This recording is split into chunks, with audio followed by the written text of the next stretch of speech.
부산 지역 이슈를 집중 분석하는 시간 헬로 이슈 토크입니다. 경제적 가치를 설명할 수 있는 모든 게 디지털화 되어갈 것이 예견되는 시대입니다.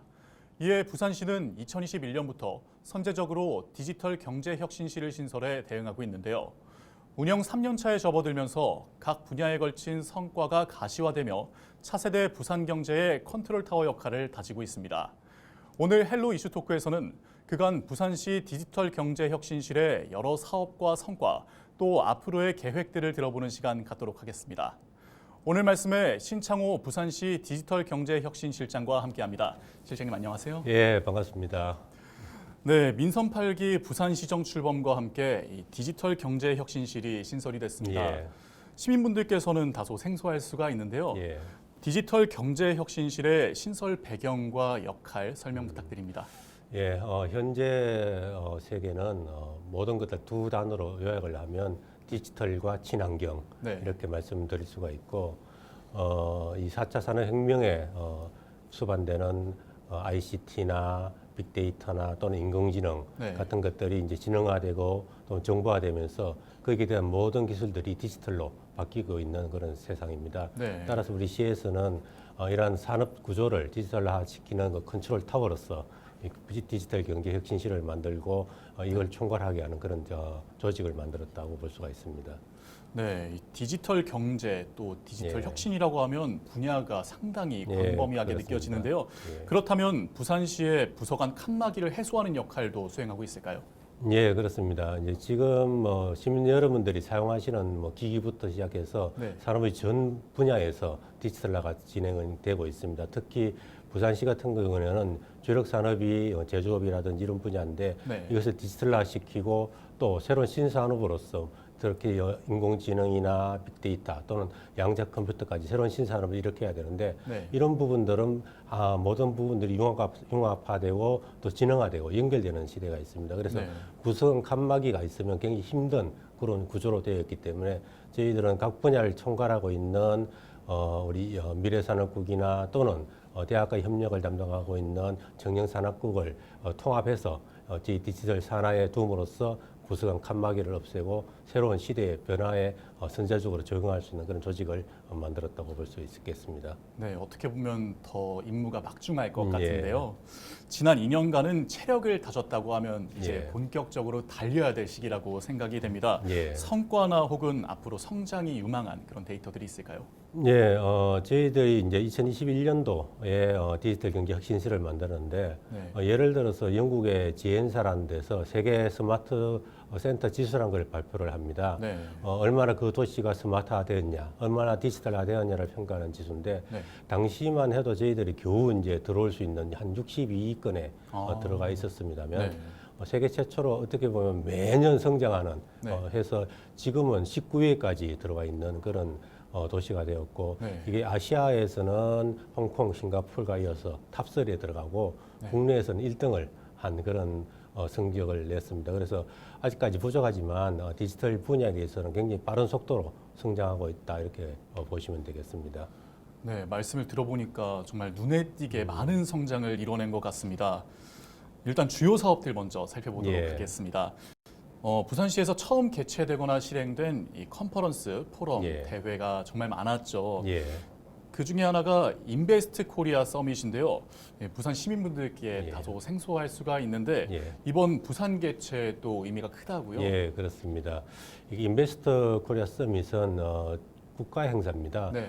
매년 서울에서만 개최되는 행사인데 네. 올해로 이제 19회째 되는 행사입니다. 세계의 모든 투자가들이라든지 기업인들이 모여서 그 나라에 대한 투자 매력들을 알아보고 투자를 결정도 하고 하는 그런 행사입니다. 네.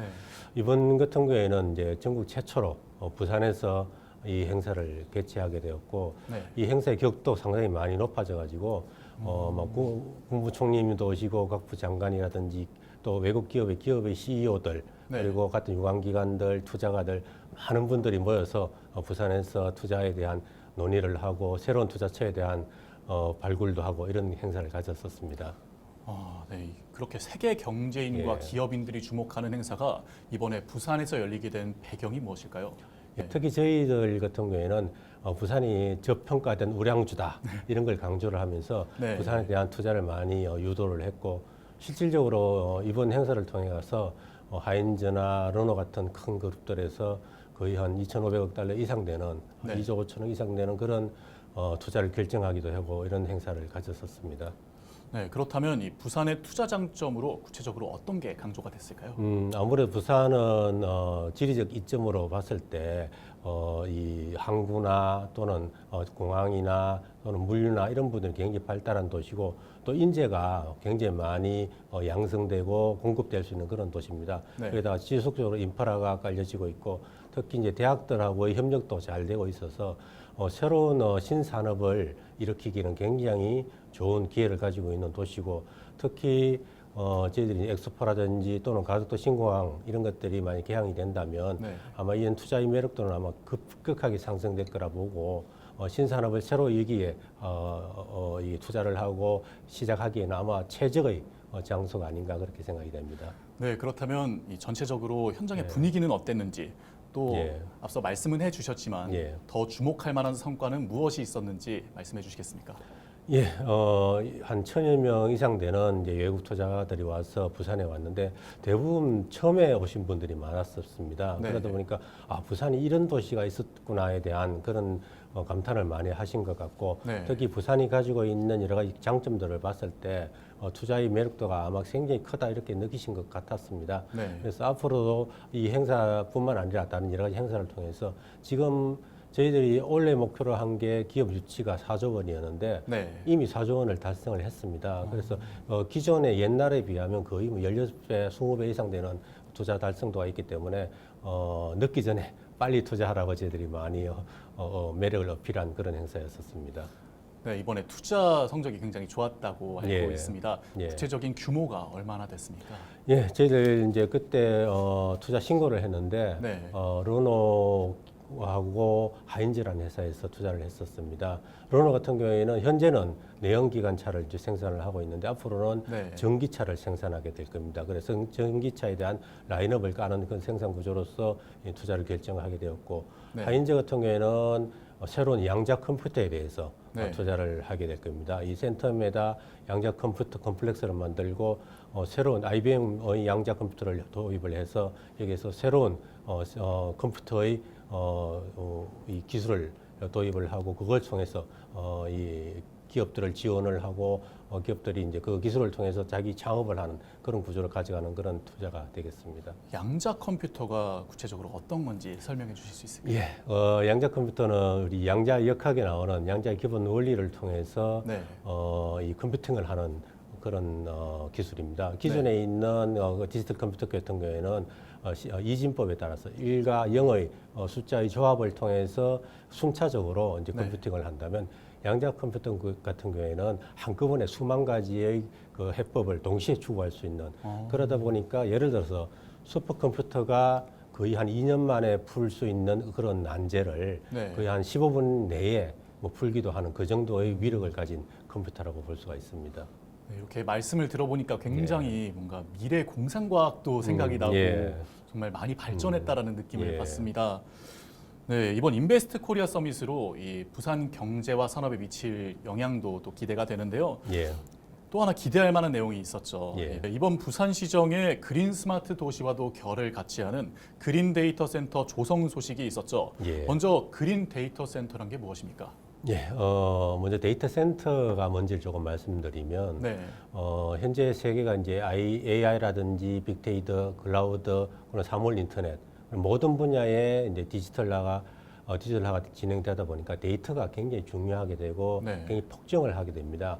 근데 이 데이터를 모아서 서비스를 해주는 어떤 처리 장치가 필요한데 그게 데이터 센터입니다. 아, 네. 근데 이 우리나라 같은 경우에는 한 140개 정도 넘는 데이터 센터가 있고 현재 부산에 한 8개 정도가 네. 있습니다. 그래서 전 세계적으로도 데이터 센터에 대한 수요가 굉장히 폭증을 하고 있는데 네. 가장 큰 문제점은 이 데이터 센터가 전기 에너지를 너무나 많이 소비한다는 단점이 있습니다. 그러다 보니까 이 전기를 많이 이용하다 보니까 전기 문제가 있고 또 환경적으로 또 CO2를 많이 배출할 수가 있습니다. 네. 그래서 저희 같은 경우에는 이 그린 데이터 센터의 개념을 적용해서 이 데이터 센터를 좀 친환경적으로 건설을 하자. 건설도 친환경적으로 건설을 하고 여기에 대한 재생에너지를 예를 들어서 한 12% 이상 써야 된다든지 네. 또는 전력 이용 효율화를 1.5m 내린다든지 해서 네. 아주 이제 친환경적인 데이터 센터를 건설하는 그런 목표를 가지고 추진하고 있는 그런 사업이다 이렇게 볼 수가 있습니다.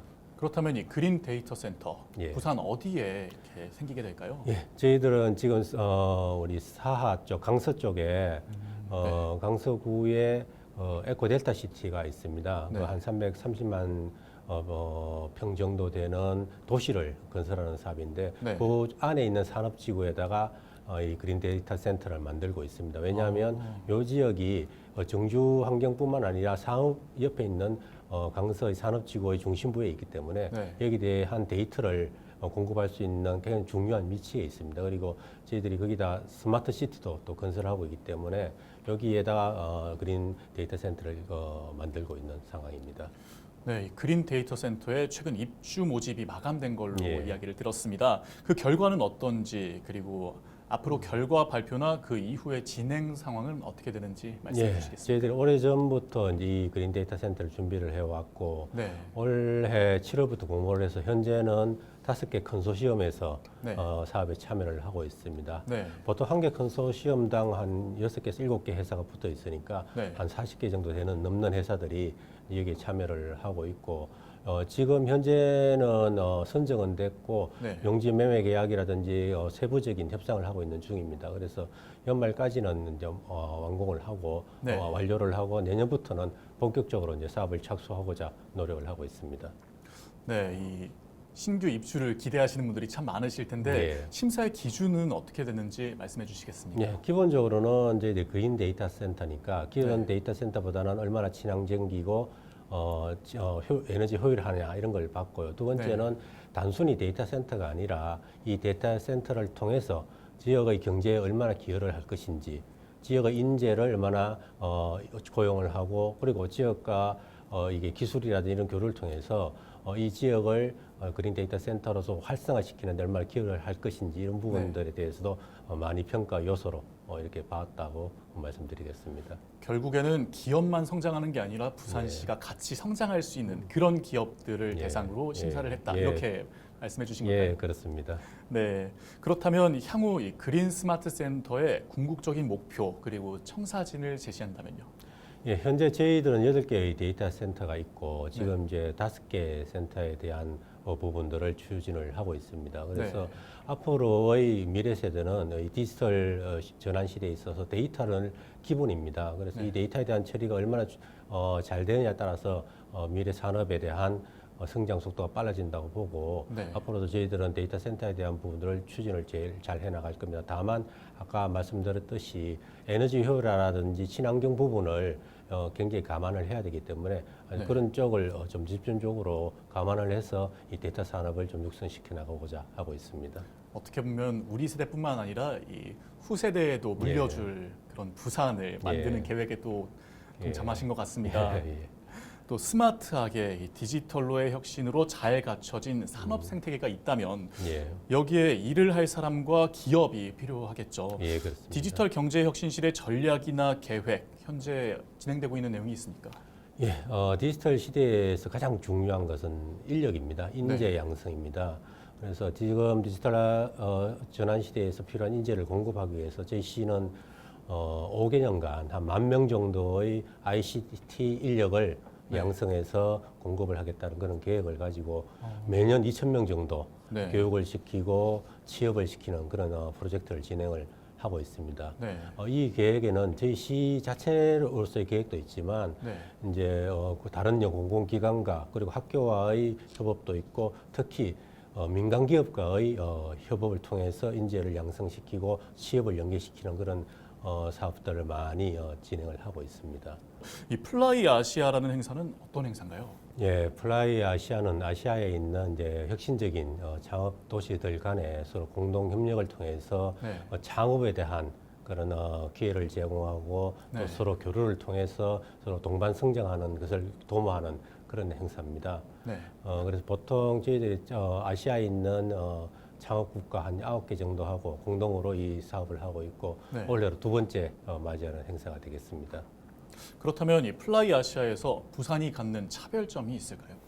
예, 저희들은 이번 행사를 통해서 두 가지를 생각을 하고 있는데 네. 첫 번째는 9개의 창업 도시 간의 교류와 함께 동방성장을 대한 그런 계획을 통해서 네. 서로 같이 성장하는 그런 기회의 장을 열어준다 이런 걸 볼 수가 있고요. 특히 네. 이걸 통해서 이 글로벌 네트워크나 공동 협력 사업을 많이 할 수가 있고 네. 이 아시아가 동반 성장하는 그런 부분을 할 수가 있겠습니다. 두 번째는 네. 이 플라이 아시아가 창업의 플랫폼으로서 네. 작용할 수 있게 하는 그런 계획입니다. 예를 들어서 이번에 VC를 한 400명 정도 초대를 해서 네. 이 기업들을 통해서 이 미덥 행사라든지 이런 걸 통해서 이 창업을 하고자 하는 기업들 간에 네. 연결을 시켜주고 이걸 통해서 창업이 실제 일어날 수 있도록 투자가 또 일어날 수 있도록 하는 그런 장치를 마련했다 이렇게 보시면 되겠습니다. 네, 어떻게 보면 부산과 기업 또 아시아가 같이 성장한다 예. 이런 말로 들리고 있습니다. 그렇습니다. 네, 플라이 아시아가 작년 행사 때 또 여러 의견들이 나왔습니다. 예. 올해는 그런 의견과 평가들을 반영해서 수정과 보완이 잘 되었다고 보십니까? 아무래도 아쉬운 점이 없지는 않겠습니다만 네. 특히 시기적으로 이게 연휴 바로 끝나고 하다 보니까 네. 많은 분들이 못 보신 그런 아쉬움 좀 있습니다만 네.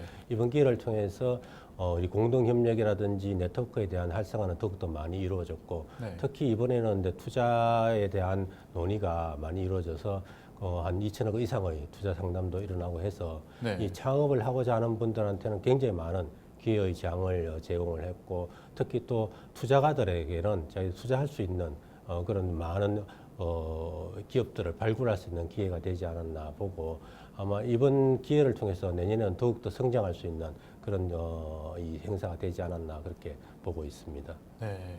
향후 이제 창업가와 투자자 모두의 이런 니즈를 충족시킬 예. 수 있는 큰 행사로 더 발전되길 바랍니다. 감사합니다. 네, 이제 올해도 슬슬 마무리가 되어가고 예. 있습니다. 연내 남은 디지털 경제혁신실의 숙제가 있다면 무엇이 있을까요?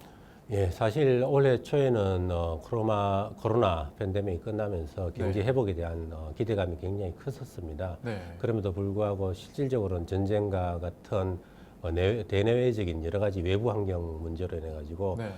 특히 서민 경제에 많이 어려운 점들이 많이 있었습니다. 네. 저희들은 정책금융이라든지 또는 기업 지원 프로그램을 통해서 어떻게든 우리 기업이나 소상공인들이 네. 좀 버틸 수 있는 그런 여력을 제공하고자 많은 노력을 해왔었습니다. 네.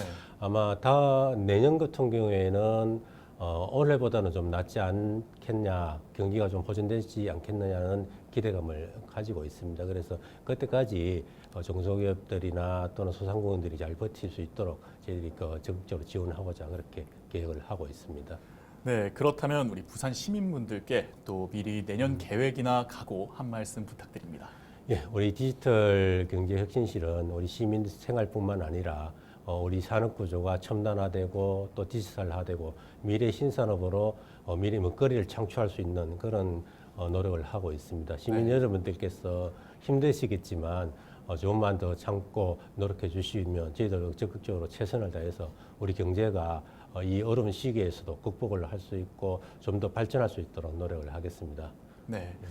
디지털 경제혁신실이 앞으로 이 부산 경제의 컨트롤 타워 역할을 하길 바라며 오늘 말씀 여기까지 듣겠습니다. 고맙습니다. 네, 감사합니다. 전 세계 170여 개국 이상이 국가 디지털 전략을 발표한 가운데 부산시는 디지털 경제혁신실을 중심으로 국내를 넘어 세계적인 디지털 경제 도시로 나아가고 있습니다. 지금껏 기반을 닦고 하나씩 성과를 내고 있는 만큼 연내 또 내년까지 이어질 부산시 디지털 경제혁신실의 행보를 기대하며 오늘 헬로 이슈 토크는 여기서 마칩니다. 오늘 방송은 헬로티비 뉴스 공식 홈페이지에서 다시 보실 수 있습니다. 시청해주신 여러분 고맙습니다.